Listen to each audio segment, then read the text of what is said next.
We're recording. Okay, so this is your field experience presentation, and I am Jane Claus, and I work at Dickinson Academy Cultural Center. And we have a mission and vision that we recently wrote this past summer, and this is what we really strive to achieve. So the mission of Dickinson Academy with students, families, and the community is to educate and empower all students to build a strong character and a growth mindset to acquire the knowledge, skills, and core values necessary to achieve college and career readiness and to enrich the community. And then from there, we created our vision, which is Dickinson Academy is dedicated to educating, empowering, and equipping all Dickinson scholars to develop a culture of acceptance and academic excellence to achieve lifelong success. So we do call our students scholars. And the Dickinson Academy Cultural Center is located in Southeast Grand Rapids. It is a preschool through 8th grade building. So we have ECSC, which is early childhood special education. We have a couple preschool classrooms. Of course, we have our general education classrooms. And then we have 3 ASD classrooms, which is autism spectrum disorder, and 1 MOSI classroom, which is moderate cognitive impairment, and that is my classroom. Of the last time, this data is from 2019, 2020, I believe, and at that time we had 279 students enrolled. Our teacher to student ratio is about 17. We are a Title I school and we are a community school. These are demographics. Like I said, it's 2019 through 2020. So you can see that we, of our enrollment by race or ethnicity, we have majority are Black students and Hispanic students. So we do have 2 or more races, white, Asian, and American Indian. So that makes up our school. I will say, being a cultural center, I'll talk a little bit about that, but so we have people from all around the world who speak many different languages. I don't even remember how many languages we have at this point, but Black does include places like students from Congo and other places like that. So that includes both those. And these are our resources and services. So in the school, we have a Department of Health Services, or DHS, worker that helps our families. We do have KSSN, which I'll talk about more in a moment. We work with DA Blodgett. On site, we have a school social worker, a school psychologist, speech pathologist, 2 of them. One works in the ASD classrooms mainly, and the other one works with my students and then gen ed students. We have an occupational therapist, a physical therapist, a teacher consultant who consults the special ed teachers, but also the gen ed teachers with if they need any assistance in their classroom. And as I said, we're a cultural center. And that means we have English language learners. It's an endorsement. So at every grade level, someone has to have a ESL endorsement. So English as a second language is what that stands for. And so we have Kent School Services Network, KSSN. That makes us a community school. So I just took this right off their page, and it's a community school is a public school that is the hub of its neighborhood. It unites families, educators, and community partners to provide top quality academics, enrichment, and health and social services so that all students can succeed in school and in life. So they have some main goals. One is attendance and achievement in school. Of course, if you're not in school, you can't achieve. They support our students, our families, and the school. It can be anything from providing snow pants for students or coats for students to family meals, especially over like the holiday season. So they do so much for us. They also help with access to services that includes health, mental health, and financial assistance. And then parent and community engagement and involvement. So our parents and our community are very engaged in the school. And this is my classroom, so I'm going to move in my classroom now, and I am a middle school MOSI classroom, so moderate cognitive impairment. So it's self-contained, which means we spend the majority of the day in the classroom. I provide a modified curriculum along with accommodations as needed. I can have up to 15 students, but right now I have 10. The moderate cognitive impairment, it's all based on IQ. So the IQ of that is 35 to 49. There's mild, that's a little bit higher, and then severe, which is under moderate. Their deficits include intellectual, executive, and adaptive functioning. So intellectual, of course, would be academics. Executive, I consider more of like your everyday skills. I think of like planners and things like that. That's what we work on in my classroom. And then adaptive functioning is everyday daily living skills. This is just an ethnic breakdown of my classroom. I have 5 Black students, 4 Hispanic students, and 1 white student. The Hispanic students, Spanish primarily is the primary language spoken in the home. So their families do speak Spanish, and some of my students speak Spanish, which is always fun. Besides myself, there's 2 other staff members. So I do have my endorsement in cognitive impairments and emotional impairments. Ileana Garcia is my child care worker. So we have child care workers in our special ed classrooms. It's a little bit of a step above a parapro. They have a few more skills and things that are expected of them. So because we have so many needs, that's why we have child care workers. And then I have Abigail Roycraft, who's my certified occupational therapist, also known as a CODA. And I originally was given a CODA because of behavior issues. CODAs in the school setting, in the GRPS school setting, help with behavior quite a bit. And so I had some pretty severe behavioral issues. So they gave me a CODA to help support with that. Now she helps me more like OT, fine motor sort of skills. So that really helps with those executive functioning skills and the adaptive living skills. For the curriculum, the push, of course, is to use general education curriculum. And so we use, I modify what the gen ed uses, and they use my perspectives and Go Math, Discovery Education, and Studies Weekly, which is the social studies piece. But then we also have our own curriculum that we use, so the special education curriculum. That first set, so connecting math and reading mastery, language for learning, language for thinking, those are really intervention programs. So they're scripted, so anyone can just pick up the book and read the blue writing, and they're pretty simple to follow. News to You is where we do current events, which is just a great website. If anyone's familiar with the unique learning system, that's right off of that. It's great for students to really know what's going on in their life. When they hear people talk about current events around them, it's good for them to know. And then Readtopia is something I just got this year. It's a fabulous curriculum, and it uses stories that the general education students would read in their classrooms. So things like Huckleberry Finn, and we read Frankenstein. And so it takes all those, but it goes all the way down to an emergent reader. So it's great because they're reading what their peers are reading, but at their level. And there's a lot of visuals and videos supported with that.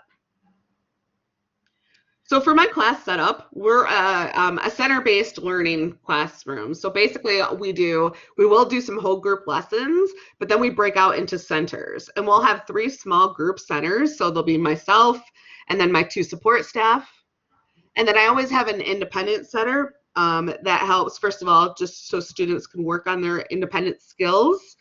But also if I'm missing a staff member for the day, because someone's always out, right?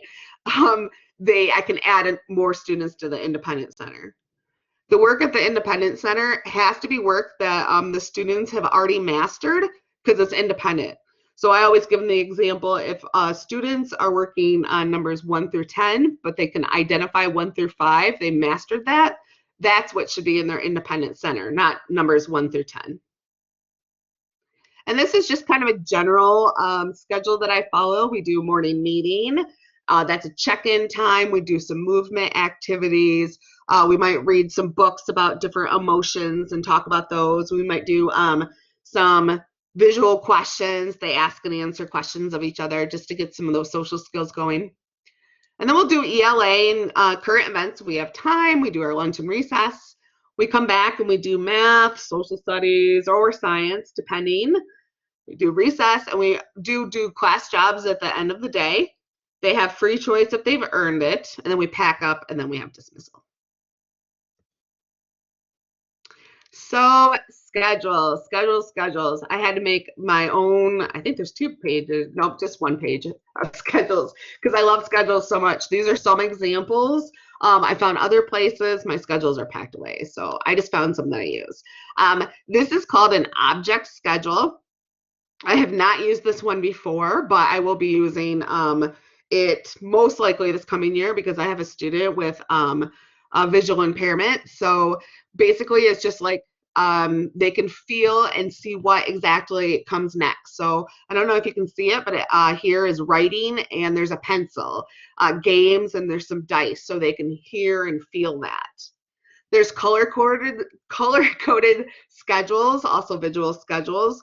So in my classroom, my centers are different colors. So I'll have a blue center, a pink center, and so on. And students move through that way.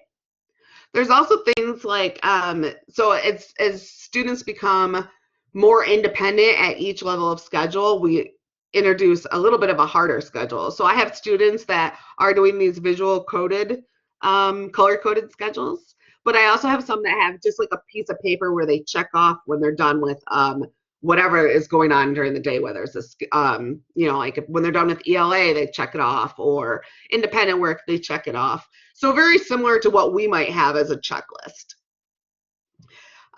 Something I implemented this year, which I loved, this is reading schedule, and basically they call these mini schedules. And so these are what is going to happen within your small group time. So my small groups are anywhere between 15 to 20 minutes, depending on how we're all doing after 15 minutes. But then I can use this small little schedule and I can show the students what we're going to do first, second, third, fourth, whatever, whatever we can get done during that time. It's a great thing to use.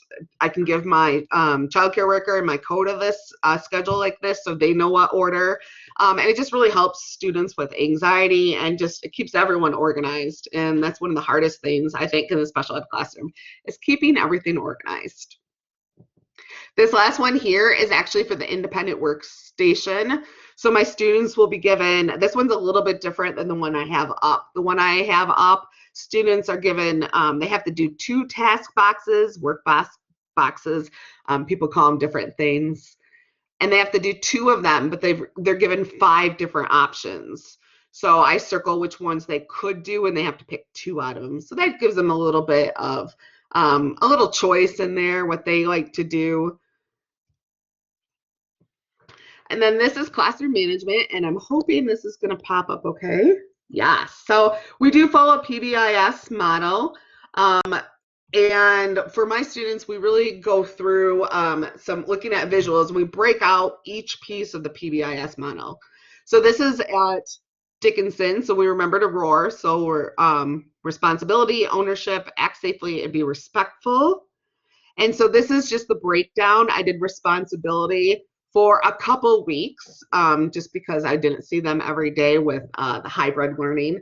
So we did this for a couple weeks. I took data and my staff took data on what they were doing beforehand and then what they were doing as we enforced and rewarded these behaviors. So we really looked at actions. So in this case, a video on, and I would explain it to my students in class. Video on means eyes up, looking. Same thing with a whole body in the screen, or your body is facing the speaker. So they're just like little things. I just broke them out. This was a big one. Self-care, get out of bed, take care of your needs, like using the bathroom and all that good stuff. Be ready to learn. And bring and wear glasses, because it's always an issue, it seems like. I also use a token economy in my classroom. This has been very successful. I started 2 years ago. The PBIS model that we have in our school is great. They earn scholar hours, and they can go to the PBIS store, the Roar store, and turn those in. The issue I was having is that that's every 2 weeks, and my students needed reinforcement that came earlier than that. In fact, they needed daily reinforcement. So we have this token economy. Basically, this is just the rules here, and we go over how you earn points or tokens and how you lose tokens. And we focus on earning, of course, but there are times when they lose their tokens. And then at their free choice time, they get to pick what they want to buy. So I usually have iPad, laptop, anything that they're interested in. Some kids would rather have chips or candy over an iPad. Usually everyone wants the iPad, but they get to pick that. And I also have my own Roar store, or a Claus store, that's what we call it. And that's either, I'll do that either every week or every other week, opposite weeks of the PBIS store. And then in my classroom, I use applied behavior analysis. That should be ABA, sorry. That's the idea of you're looking at antecedent, you're looking at the consequence and the behavior. So we do a lot of that. We figure out when the behavior is occurring, why, we take the time, and then we just keep taking data on that. And here's my free advice. So this is my last slide. So one, you are your classroom's PR agent. So what that means is that you are the person that needs to make your classroom sound awesome. I have been in situations where I've had students on the floor screaming in front of the office, right? And all these students are walking by and teachers. And later they'll say to me, oh, you had a rough day. So-and-so was screaming on the floor. And it was my job, in my opinion, to be the PR agent of my classroom. So instead of focusing on that, I say, oh, but she got ready and we had a great afternoon. She used a tool to help calm herself down, to regulate her emotions and behavior, and then she did great. So try to twist everything, just like a normal PR agent, twist everything. Twist it so if it's your classroom. You never want to be, you just want to have a positive classroom. If you can be anything, be inclusive. So in my classroom, we read books from many different cultures, backgrounds. Just be inclusive. So think about trying to find books and learnings that is really shows your students as heroes, especially. So great stuff out there. So that's a big thing for me, diversity and inclusion. So, and then finally, my favorite thing is believe in the power of yet. So I always say yet. So Johnny can't read yet. She can't do addition yet. He can't put his coat on by himself yet. This kind of goes back to being that PR agent and also just that growth mindset. The power of yet is definitely a growth mindset, and we need to have that with our students. We cannot just say they can't do it. I never want to hear they can't do it. No, they can't do it yet. And that is my presentation. All right. So during this time, if you guys have any questions, please go ahead and ask those questions to Mrs. Claus so then she can address them at this point.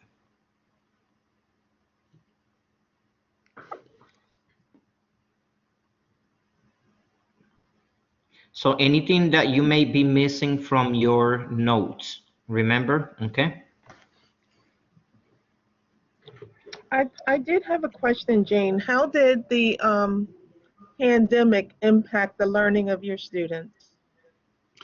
Great question. So I will say I was really surprised. They did a really nice job learning online.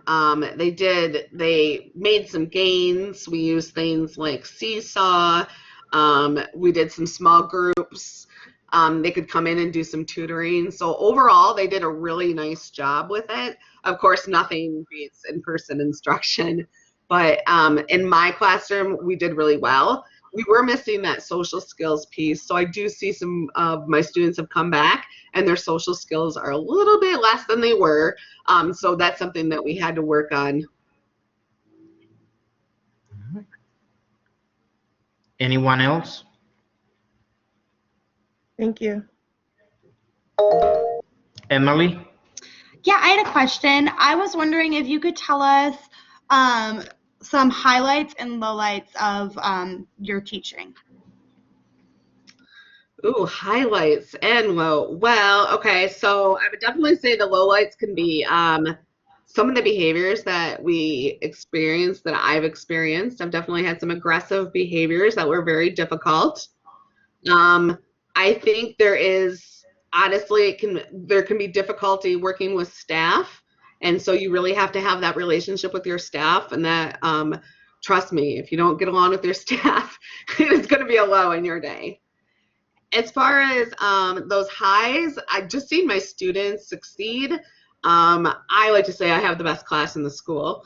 If you see us, it used to be everyone's running down the hallway. Now we're walking nice and straight in a line. They are getting along with their Gen Ed peers. They're meeting them on the playground and sit and gossip with them. And I just see students. I have a student who came from a center-based program. I think he's probably one of my very, very highs. He came from a center-based program. We had about a month and a half of really severe aggressive behavior, but I worked with them and I worked with him, and now you could not tell he's any different than anyone. He's actually SXI, but you cannot tell he's any different from anyone else in the class, and he has friends, and it's really wonderful to see. So that's definitely one of my very, very favorite highs. I have one more follow-up question. Absolutely. What advice, or what is something that you would want Gen Ed teachers to know? I would inclusion always. Inclusion is just so important, and inclusion does not look like, okay, the students with special needs come into the classroom and they sit in their little group in the back with a child care worker or a parapro. Make them mix in with the Gen Ed students is so important. So definitely that is something that I really push when I talk to Gen Ed teachers, that inclusion. And then my other big, my soapbox moment, I will say, is that anything that helps special ed students or students with special needs will help Gen Ed students. We use visuals all the time. I always say, use visuals in your classroom. We use them all the time. I can see, a McDonald's sign and know who McDonald's, right? So all the time I have my own little notebook with all my little pictures and highlights and everything. So just think about that. Any strategies that you can use with students with special needs will help your Gen Ed students. Mm-hmm. Thank you. You're welcome. Okay. Anyone else? This is your opportunity to ask questions that may be lingering around.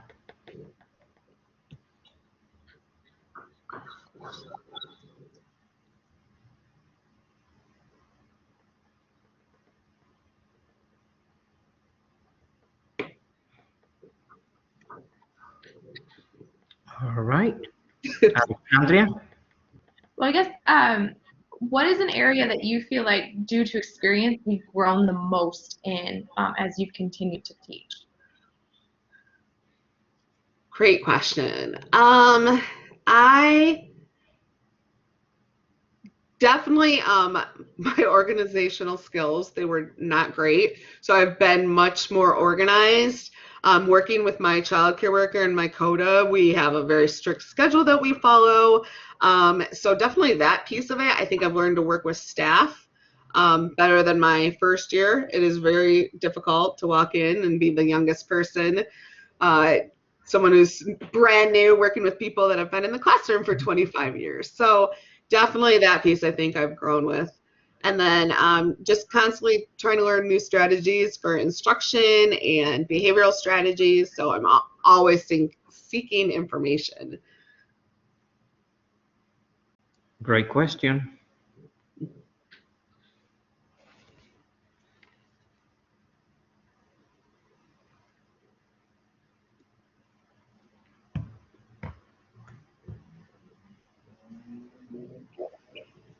All right, anyone else? They're being too easy on me. This is so nice. They must know that we had a rough day. This is our smaller cohort, and I see so that. yeah.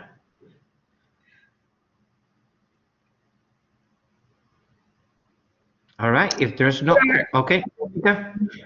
What are some things that you do with like your childcare worker or your other staff members that you work with in your classroom to make them feel included in the like in your process on a daily? Oh, yeah, great question. So something I implemented this year, which was really, I mean, it really worked great, is we actually had our own team, like essentially a social contract. So we went through, I had each of them do their own contract. It was on a piece of paper and they just filled it in. What do you want to see? What do you personally want to improve in? And then at the end of the year, I gave them what went well, what could we change, that sort of thing. So it was great just to sit down and listen to their ideas and what they needed to see, what they needed from me. That was one of the questions on there. What do you need for me to help you succeed in the classroom? So just having that time, and I think just really having showing respect. They're working with our students as much, sometimes even more than us.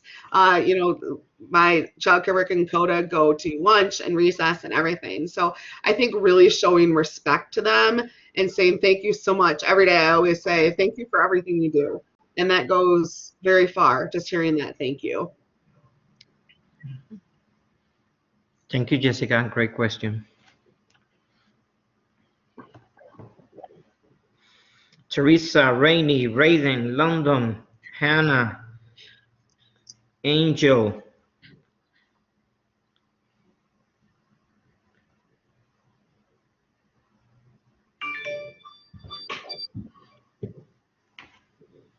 All right.